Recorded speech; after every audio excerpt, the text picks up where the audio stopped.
waxaa laga dayrinayaa xaaladda biyo la'aaneed oo ka jirta ceelasha magaalada Woodward. Warbaahinta Woodward Media ayaa maanta booqatay ceelasha biyaha ee magaalada Woodward, waxaana ka jirta xaalad biyo la'aaneed oo soo wajahday dadka xoolo dhaqatada ah. Xilligan lagu jiro xilli jiilaal iyo roob la'aaneed ayaa dadka reer guuraaga ah ee xoolo dhaqatada ah ee ku nool miyiga iyo magaalada Woodward oo ka dayrinaya ceelasha biyaha oo qaarkood ay biyihii ka guraan, kuwii kalena ay biyo yareeyaan. ceelasha biyaha waxaa laga soo saaraa masaafo dhan 8 mitir ilaa 9 mitir. dadka xoolo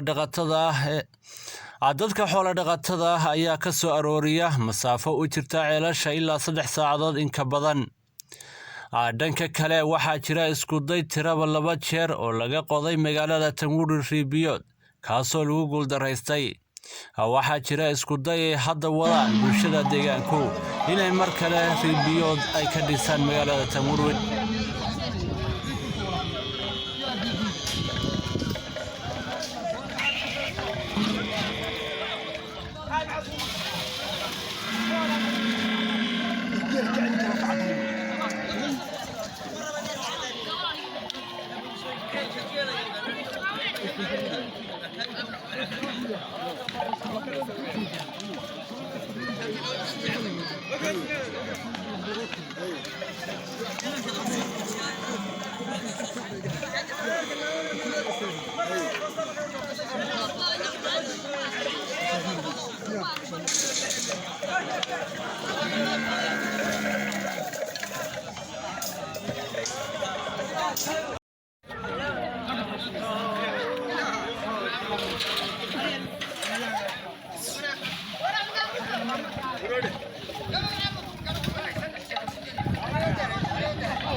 ديسان مقالة Woodward.